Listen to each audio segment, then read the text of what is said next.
देखो किसी भी स्थिति में विद्युत द्विध्रुव के कारण विद्युत क्षेत्र की तीव्रता, तो किसी भी स्थिति का मतलब क्या हुआ, मान के चलिए कि हम ए बी एक विद्युत द्विध्रुव बना ले रहे हैं,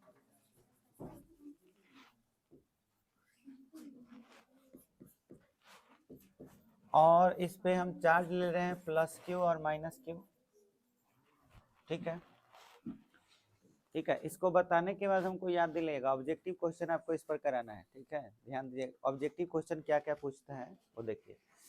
तो ए भी एक विद्युत द्विध्रुव हो गया, और इसमें किसी भी स्थिति का मतलब ना तो आपको अक्षीय लेना है ना निरक्षीय, कहीं पे वो पॉइंट ले लेना है। जैसे मान के चलिए ये सेंटर हो गया, इसकी लंबाई एल हो जाएगी, इसकी लंबाई एल, और इससे आर डिस्टेंस पर है ना, यहाँ एक पॉइंट पी ले लिए। ठीक है, और इसी जगह पर हमको विद्युत क्षेत्र निकालना है। तो देखो ये पॉइंट पी कहाँ पर है, ना तो अक्षीय स्थिति में है और ना ही निरक्षीय, ये किसी भी पोजीशन में है। तो इस पोजीशन में रहेगा, तो उस कंडीशन में हम इस बिंदु P को देख रहे हैं कि यहाँ पे बिंदु P जो दिया हुआ है, इस पर विद्युत क्षेत्र इसके कारण क्या होगा। तो ये पता करने के लिए देखो क्या करना है, तो मैं यहाँ पे वो एंगल थीटा मान लेना है। ठीक है, अब ये दूरी हो गई r और ये एंगल थीटा हो गया, तो इस बिंदु P के निर्देशांक को r कोमा थीटा बोलेंगे। ठीक है, और इसको ध्रुवीय निर्देशांक कहा जाता है।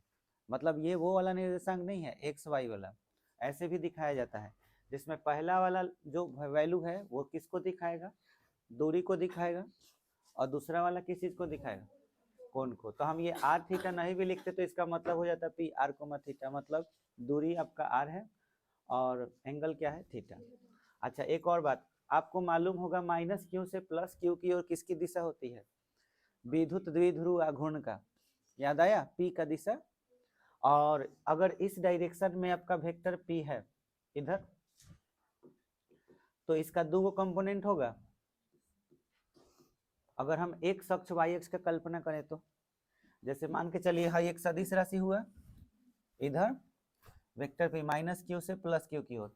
अगर इसको और अच्छा से समझना है तो आप ऐसा कीजिए कि इसको प्लस मान लीजिए और इसको क्या मान लीजिए, माइनस। तो उस कंडीशन में अब बताओ वेक्टर पी का डायरेक्शन किधर हो जाएगा, इस तरफ हो जाएगा। देखो इधर हो गया।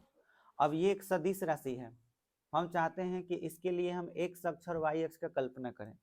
तो मान लीजिए कि हाँ ये आपका एक्स अक्ष है, ये अगर एक्स अक्ष है तो वाई अक्ष कैसा होगा, इस तरह से। तो ऐसे कोई लाइन हम खींच ले इस तरह से, तो ये कौन सा अक्ष हो जाएगा, वाई अक्ष हो गया। अब बताओ ये एक्स अक्ष है, ये वाई अक्ष है, तो इधर वेक्टर पी का कंपोनेंट क्या होगा, इस डायरेक्शन में जिसके साथ थीटा सटा हो उसके साथ कॉस से गुना करते हैं। तो इधर जो होगा वो क्या हो जाएगा, पी कॉस थीटा। तो बताओ इस डायरेक्शन में क्या होगा, पी साइन थीटा। बोलो हो जाएगा। अब ठीक से देखो जो दिखा रहे हैं, गौर से देखना। अगर मैं इसको ऐसे लाइन से डॉट डॉट से मिला दूं, इसको ऐसे, तो आपको ऐसा नहीं लग रहा कि ये निरक्षीय स्थिति को प्रदर्शित कर रहा है? अच्छा अगर इसको हम ऐसे देख रहे हैं इस हिसाब से तो ये निरक्षीय स्थिति है। अगर आप ठीक से देखें तो इस लाइन को अगर गौर से देखा जाए तो जिस तरह से वेक्टर पी ए और बी के बीच में है, वैसे ही पी कॉस थीटा भी इसमें अगर विद्युत द्विध्रुव रहता तो इसके बीच में ही माना जाता। तब ये पॉइंट पी कौन सा स्थिति कहलाता, अक्षीय की निरक्षीय, अक्षीय। तो अगर देखा जाए पी कॉस थीटा तो ये अक्षीय स्थिति को प्रदर्शित करेगा, समझ में आया। और इस डायरेक्शन में इधर जो वाला जो है ये क्या है, पी साइन थीटा है, तो ये किस स्थिति को दिखाएगा, निरक्षीय। हम तुमको पढ़ा चुके हैं कि अगर अक्षीय हो, अगर अक्षीय हो तो यहाँ एक प्लस क्यू चार्ज हो और यहाँ एक माइनस क्यू चार्ज हो, तो इससे पॉइंट पी पर विद्युत क्षेत्र कितना होता है, 2kp बाई आर क्यू। यही अगर निरक्षीय स्थिति हो तो यहाँ पर इस डायरेक्शन में, समझ में आया, कितना होता है, kp बाई आर क्यू। बोलो यही ना पढ़े थे, जिसमें ऊपर एक सदिश राशि था एक नीचे सदिश राशि था, ये E1 था और ये क्या था, E2। बोलो याद आया कुछ। अच्छा, अब तुमको हम ऑब्जेक्टिव बोले थे ना इस पर बताने के लिए, अभी बता दे रहे हैं ताकि क्लियर हो जाए। देखो ध्यान दो, इस पे कितना सारा सवाल आपका आता है। अब सवाल क्या क्या आता है समझो। सब कुछ दिशा पर निर्धारित है, तो आपको हम जो पढ़ाए थे वो याद दिला रहे हैं। जैसे मान के चलिए यहाँ पे प्लस क्यू चार्ज हमने दिया था, यहाँ पर माइनस क्यू चार्ज दिया था, ठीक है। फिर याद होगा कि मैंने इससे कुछ दूरी पर, यहाँ सेंटर ओ था और इससे आर दूरी पर एक पॉइंट पी लिए थे। इस पर हम जब विद्युत क्षेत्र निकालने चले थे तो हम इसके कारण ए और यहाँ पे बी था ना, तो दोनों के कारण इस पर चार्ज ज्यादा, माने इस पर प्लस चार्ज था, इस पर क्या था माइनस, ऐसे लिए थे। तो ये वाला यहाँ के चार्ज को क्या करता है, धक्का देता है। तो इधर आपका इलेक्ट्रिक फील्ड क्या माने थे, E1, और इधर इलेक्ट्रिक फील्ड क्या था, E2।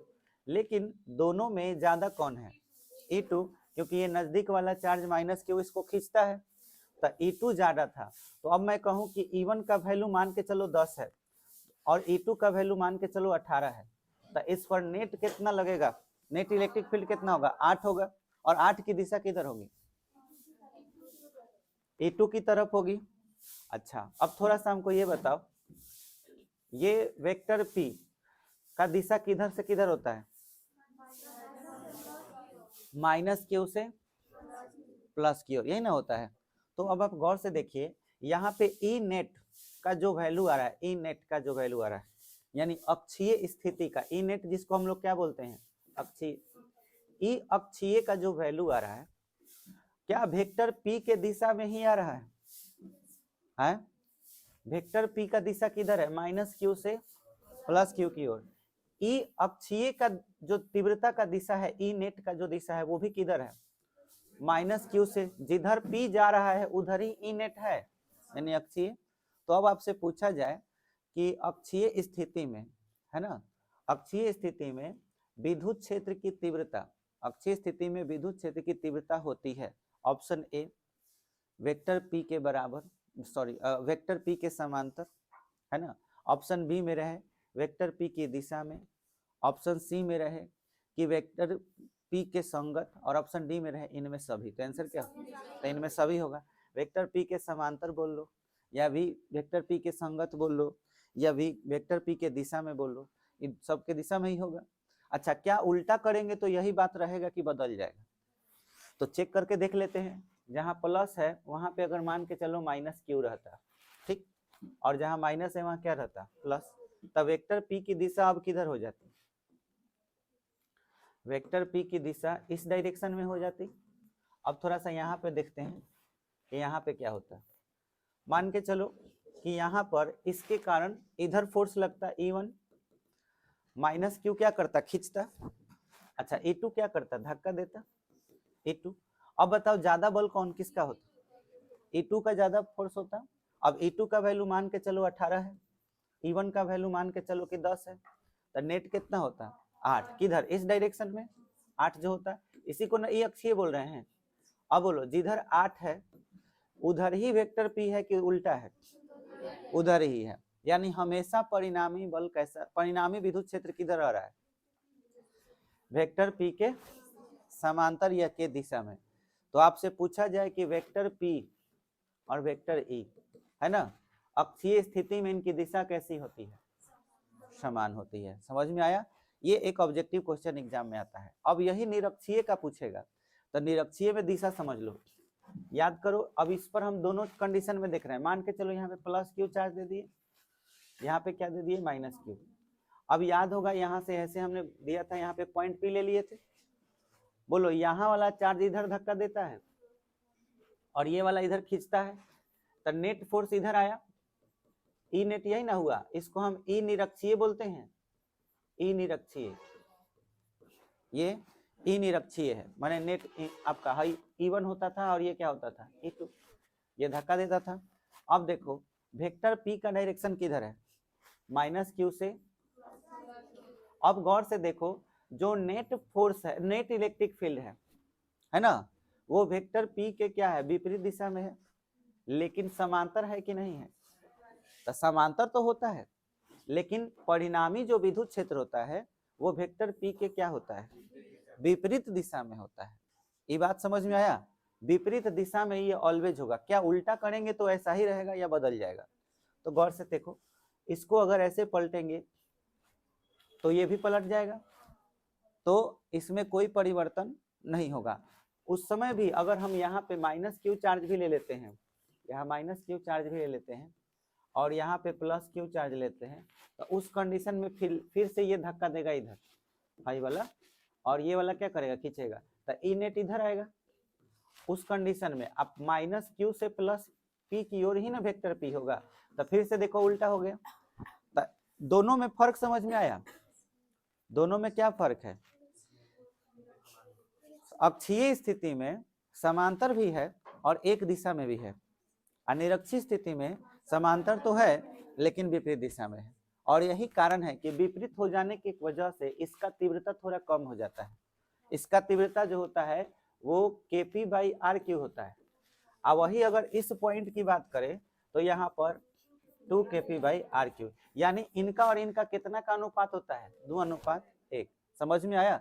मतलब यहाँ पे तीव्रता अगर मान के चलो 5 है तो यहाँ पे 10 होगा, खाली इसमें 2 से गुना कर दीजिए। समझ में आया? और यहाँ पे अगर तीव्रता मान के चलिए 12 है तो यहाँ पे कितना हो जाएगा, 6, आधा कर दीजिए, आंसर हो जाएगा। बोलो क्लियर हुआ? तो यहाँ से ऑब्जेक्टिव क्वेश्चन आपको 3 गो में से कोई भी पूछेगा, ठीक है? आगे जब कराएंगे तो आपको बताएंगे। चलो अब यहाँ पे समझो, यहाँ पर इस डायरेक्शन में हमको द्विध्रुव क्या है, पी कॉस थीटा, तो उस हिसाब से यहाँ पर इलेक्ट्रिक फील्ड का डायरेक्शन किधर होगा, जिधर पी है उसी के दिशा में होगा कि विपरीत होगा, उसी के दिशा में होगा। तो इस डायरेक्शन में इलेक्ट्रिक फील्ड एगो होगा, किसके कारण, पी कॉस थीटा के कारण। अक्षीय स्थिति में कि निरक्षीय में, अक्षीय, तो इसको हम ई अक्षीय लिख दे रहे हैं। बोलो ये बात समझ में आया? आए? मन करे तो इसको E1 भी मान सकते हैं। अच्छा ये बताओ,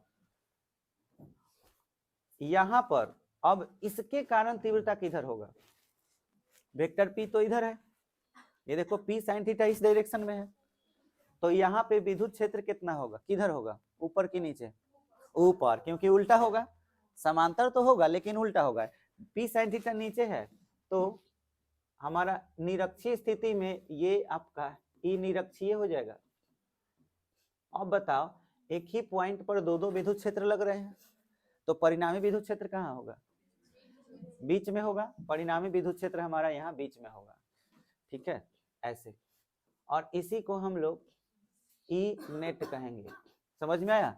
और ये नेट जो आपका विद्युत क्षेत्र निकल रहा है वो किसी भी स्थिति के लिए निकल रहा है, और अगर इसको निकालना है तो फॉर्मूला वही लगेगा, a² + b² + 2ab cos theta. Theta का वैल्यू कितना है, 90, और cos 90 का वैल्यू क्या होता है, 0। तो इस हिसाब से फॉर्मूला क्या होगा, ई अक्षीय का स्क्वायर प्लस ई निरक्षीय का स्क्वायर। तो बोलो हम क्या लिखेंगे, ई नेट बराबर, अगर हमको ई नेट निकालना हो तो ई अक्षीय का स्क्वायर प्लस ई निरक्षीय का स्क्वायर, बोलो हो जाएगा। अक्षीय का वैल्यू कितना होता है, अक्षीय का वैल्यू ज्यादा होता है, दोगुना होता है अनिरक्षीय का। हाँ, तो यहाँ पे हम ई अक्षीय के जगह पर 2k, आप p नहीं लिखेंगे, p का वैल्यू बदल गया है। जब हम p को 2 भागों में बांट दिए तो अब इसका अस्तित्व तो खत्म हो गया। ये p कई भाग में बट गया, 2 भाग में, एगो p cos थीटा, एगो p sin थीटा। तो इसका मतलब अब कुछ नहीं रहा, ये भूल जाइए कि कुछ है यहाँ पे। अब 2 ही चीजें नहीं है, एगो p sin थीटा, एगो क्या है, p cos थीटा। तो अब आपको ध्यान देना है कि अक्षीय वाला फॉर्मूला लिख रहे हो कि निरक्षीय वाला। अक्षीय वाला के लिए p का वैल्यू कितना है, p cos थीटा। तो जहां हम p लिखते थे वहां पे क्या लिखेंगे, p cos थीटा, और बटा में r क्यू। तो r आपका ये ना है, तो यहाँ पे r क्यू लिख लीजिए, इसका होल स्क्वायर है तो होल स्क्वायर, प्लस निरक्षीय के लिए बोलिए के पी साइन थीटा, अब बटा में r क्यू, इसका होल स्क्वायर कर लीजिए, √ओवर। बोलिए समझ में आया? अब जल्दी से बताइए दोनों में क्या कॉमन है, के पी अब बटा में के पी बटा में आर क्यू का होल स्क्वायर, ये ना कॉमन है। चलिए यहाँ पे 2 का स्क्वायर 4, फिर क्या हो गया कॉस स्क्वायर थीटा, फिर प्लस केवल क्या बच गया, साइन स्क्वायर थीटा, और उसके बाद पूरा रूट ओवर। स्क्वायर का वर्गमूल तो निकल ही जाएगा, स्क्वायर से रूट खत्म, तो कितना हो जाएगा, केपी बाई आर क्यू।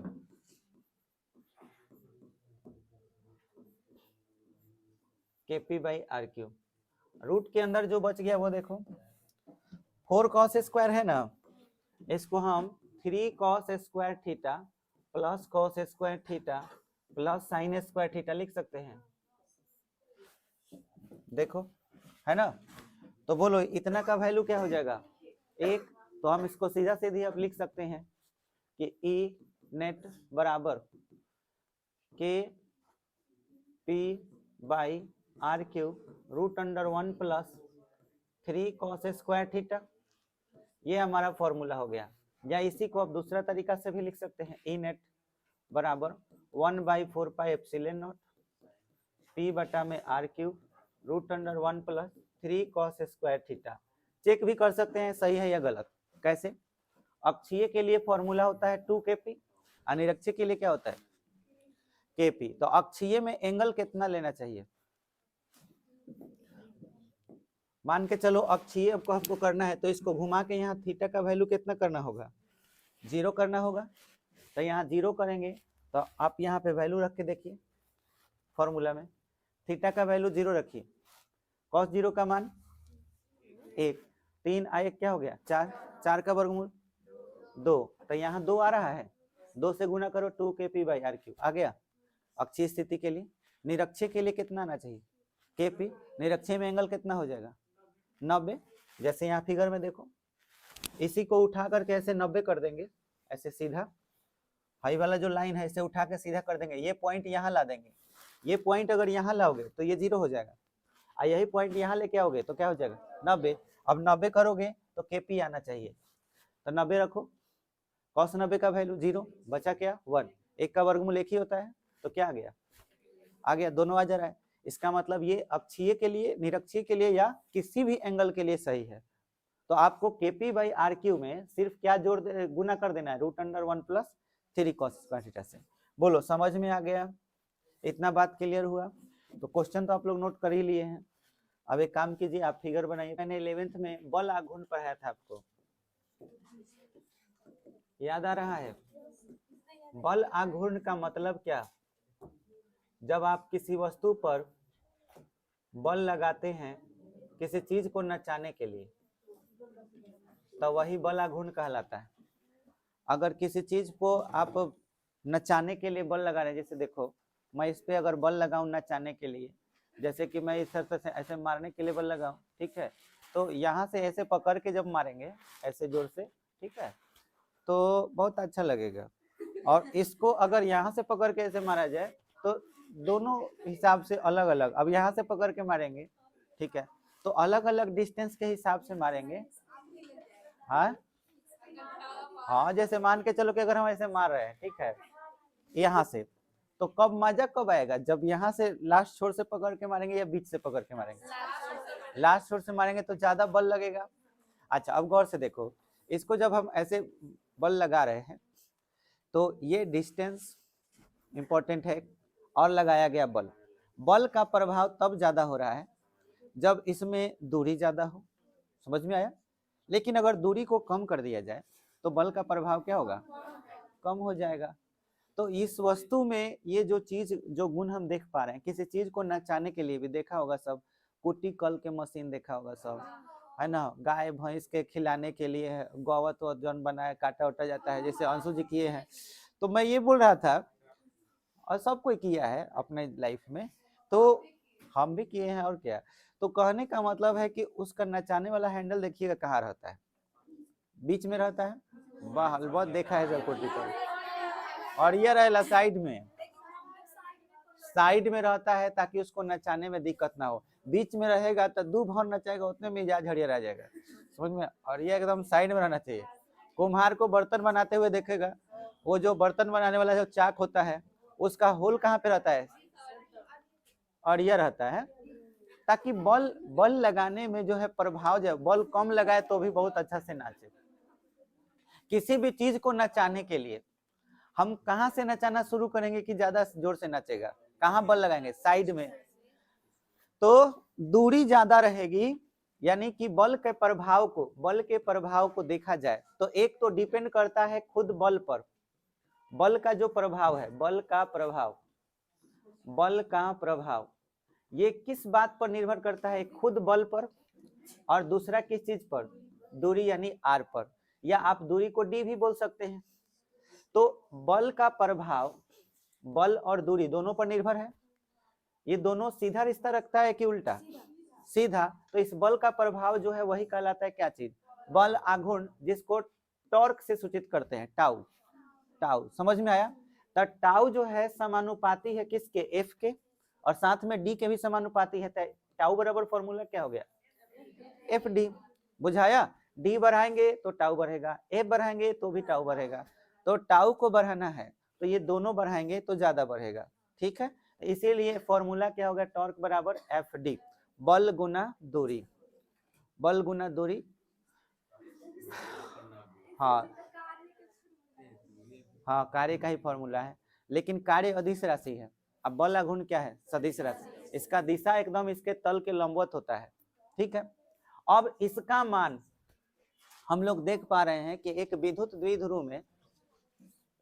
द्विध्रुव में इसका मान निकालने के लिए पूछता है। किसमें? तो विद्युत द्विध्रुव में पूछेगा कि टॉर्क का मान बताओ, तो फॉर्मूला तो यही लगाना है। अब टॉर्क का मान निकालना है, कैसे निकलेगा समझो। तो टॉर्क निकालने के लिए आपको ध्यान देना है कि इस पर एक पर प्लस क्यू चार्ज होता है, एक पे क्या होता है? Minus Q. अगर इसको किसी इलेक्ट्रिक फील्ड में रख देंगे, जैसे कि एक जगह प्लस चार्ज है, एक जगह माइनस चार्ज है। मान के चलो ये प्लेट है, इस पर कौन सा चार्ज है? प्लस, और इधर जो है आपका माइनस चार्ज है। ठीक है, अब इसको जो है उठा के लेके यहाँ चले आए, तो जैसे ही यहाँ पे लेके, अब जैसे मान के चलो ये पहले से ऐसे था, ठीक है, और इसको यहाँ पे लेके आए, तो बताओ इसके साथ क्या होगा? माइनस वाला को प्लस वाला खींच लेगा। समझ में आया? तो इसको जब ये खींचेगा तो ऐसे ही नाच के हेगा, आई प्लस वाला हैगा, एकदम सीधा हो जाएगा। तो नाचा कि नहीं नाचा? नाचा। नचाने के लिए इस पर बल लगा। बल कौन लगाया? विद्युत, यानी ये प्लस चार्ज और माइनस चार्ज, ये दोनों बल लगाया, दोनों बराबर बल लगाया होगा। तो बल लगाया तो इस वजह से ये नाच गया, और नाच गया तो इसमें बल को हम लोग जब नाचने के लिए बल लगाते हैं हम, तो उसे बल कहेंगे कि बल आघूर्ण? बल आघूर्ण। तो वही बल आघूर्ण का मान पूछता है कि बल आघूर्ण इसका होता कितना है? बताओ भाई, कितना बल आघूर्ण होगा? तो ये निकालने के लिए ही हम लोग देखिए थोड़ा सा बुद्धि लगाएंगे कि बल आघूर्ण इसका निकाले तो कैसे लगाए। तो पहले हम क्या करेंगे कि एक इलेक्ट्रिक फील्ड मान लेंगे कि है, जैसे ये लाइन जो खींच रहे हैं, इस लाइन का मतलब क्या है? इस लाइन का मतलब है कि इधर कहीं प्लस चार्ज है, उसी प्लस में से विद्युत क्षेत्र रेखा निकल रहा है, और किस में जा रहा है? माइनस में। तो ये पूरा जगह को हम क्या कहेंगे? इलेक्ट्रिक फील्ड कहेंगे। क्या चीज? कौन माइनस से प्लस क्यों जाता है? अच्छा, विद्युत क्षेत्र रेखा आप भुला गई। विद्युत क्षेत्र रेखा बोले थे कि प्लस चार्ज से निकलता है और माइनस पर समाप्त होता है, और आप जिसकी बात कर रही हैं उसे विद्युत द्विध्रुव आघूर्ण कहते हैं। वेक्टर पी का बात कर रही हैं आप। वेक्टर पी का दिशा माइनस से प्लस की ओर होता है। अभी थोड़ी देर पहले बताए हैं, वह दिमाग में चल रहा होगा, लेकिन उससे भी पहले ये बताएं कि विद्युत क्षेत्र रेखा की दिशा किधर होता है? प्लस से माइनस की ओर। समझ में आया? अब आपको ध्यान देना है कि हम ऐसे रेखा खींच देंगे तो आपको समझ में आ जाना चाहिए कि जिधर तीर का चिन्ह है उसका मतलब वो उधर माइनस चार्ज है, और जिधर से ये आ रहा है उधर क्या है? Plus charge. अब इसमें हमको एक विद्युत द्विध्रुव, एक डाइपोल लेके आना है और देखना है कि बल किधर लगेगा। जैसे मान के चलिए एक डाइपोल हम लेकर के यहाँ पे आ गए, तो ये आपका डाइपोल यानी कि विद्युत द्विध्रुव है। जरूर इस पर कुछ तो चार्ज होगा। जैसे मान के चलो इधर एक फोर्स लगा, ठीक है, अब वो फोर्स का वैल्यू तो हमको नहीं पता, तो हमको याद आया इलेक्ट्रिक फील्ड का फॉर्मूला F बटा में Q नॉट। याद आया? या आप केवल Q भी बोल सकते हैं। तो F बराबर फॉर्मूला क्या होगा? E Q चाहे Q E होगा। तो यानी यहाँ पर जो फोर्स लग रहा है वो कितना के बराबर होगा? Q E के। तो इधर भी एक फोर्स लगेगा और वो फोर्स होगा F बराबर Q E। लेकिन बच्चों ये बताओ कि अगर इधर फोर्स लग रहा है, इसको कोई इधर खींच रहा है, तो इधर कौन सा चार्ज होगा, या इस पे कौन सा चार्ज होगा। अगर इधर प्लस चार्ज है तो इस पे कौन सा चार्ज होगा, माइनस, यानी माइनस क्यू होगा। इस पे कौन सा चार्ज होगा, प्लस क्यू।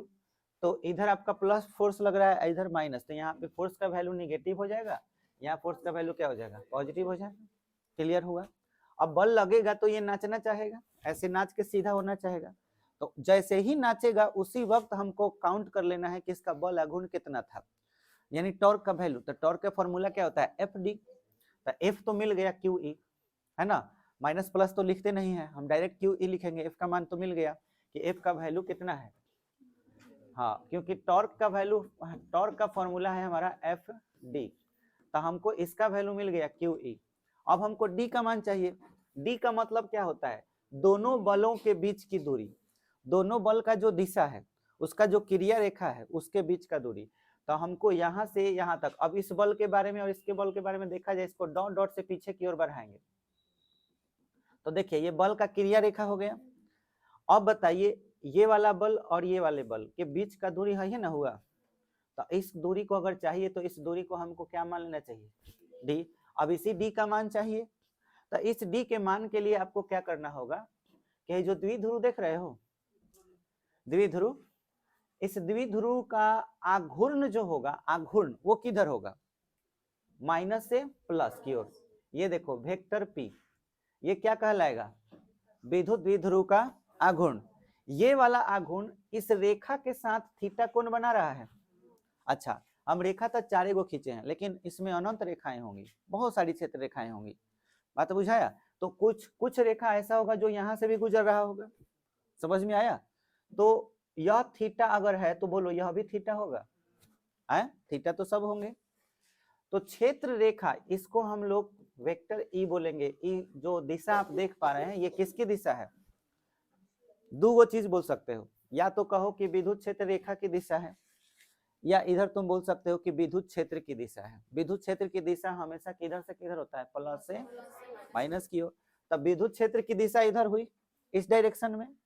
अच्छा, वेक्टर पी की दिशा देखो क्या है, ई से कितना कोण बना रहा है, थीटा कोण बना रहा है। तो हम ये बोल सकते हैं कि द्विध्रुव, यहाँ पे दो बात बोल सकते हो, या तो ये बोलो कि द्विध्रुव विद्युत क्षेत्र के साथ थीटा कोण बना रहा है, या तुम सीधे सीधे बोलो वेक्टर पी विद्युत क्षेत्र के साथ वेक्टर ई के साथ कितना कोण बना रहा है, थीटा। अगर यहाँ थीटा होगा तो ये भी थीटा होगा।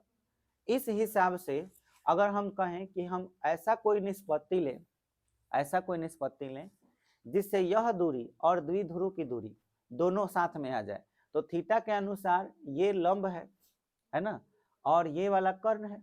लंब और कर्ण किस में आता है, साइन थीटा में। तो हम एफ डी से पहले हम क्या निकालेंगे, साइन थीटा। साइन थीटा बराबर क्या होता है, पी बाई एच। पी का मान कितना है, डी। एच का मतलब द्विध्रुव की लंबाई। तो आप सबको मालूम है कि द्विध्रुव की लंबाई में आधी लंबाई एल होती है, और ये भी लंबाई कितना होगा, एल। तो टोटल लंबाई कितना होगा, 2l। तो यहाँ पे नीचे क्या लिखाएगा, 2l। बोलो हो जाएगा। तो बोलो डी का मान कितना होगा, 2l साइन थीटा। डी का मान मिल गया। अब टॉर्क का वैल्यू निकालते हैं। टॉर्क बराबर क्या होता है, एफ डी। तो एफ का वैल्यू क्यू ई लिख लेंगे, और डी का वैल्यू 2l साइन थीटा। अब 2l को q के पास ले जाओ, तो बोलो q इंटू 2l, इंटू में ई पहले ही से है, और उसके बाद साइन थीटा। तो आपको मालूम है कि p बराबर क्या होता है, q इंटू 2l। तो जहां q इंटू 2l है वहां क्या लिख सकते हैं, p, और यहाँ पे क्या है, e साइन थीटा। तो टॉर्क का फॉर्मूला क्या आ गया, p e sine theta.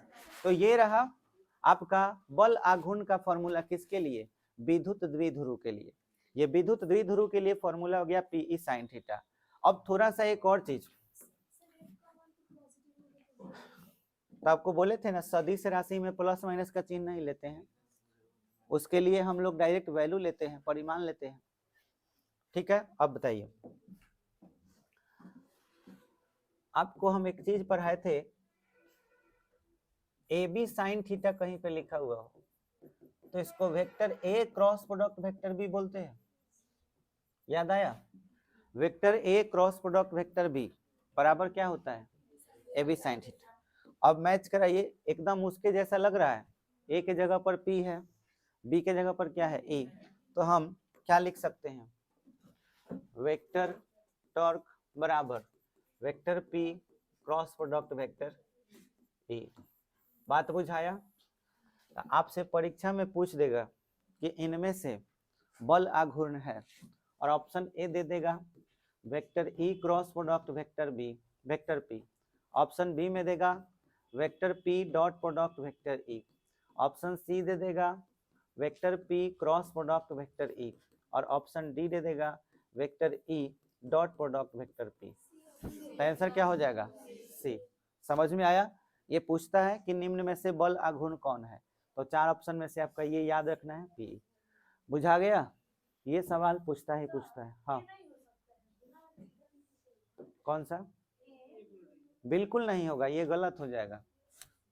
Cross product में क्रम विनिमय नियम का पालन नहीं होता। याद रखना है कि vector A cross product vector B बराबर नहीं होता है किसके, vector B cross product vector A के। बात समझ में आ गया। तो इसीलिए तो ये सवाल पूछता है कि तुम वही मार के आओ ई और पी, जबकि आंसर होता है क्या चीज, पी और ई। क्लियर हो गया, ये समझ में आ गया। चलिए बल आघूर्ण का डेफिनेशन लिख लीजिए पहले।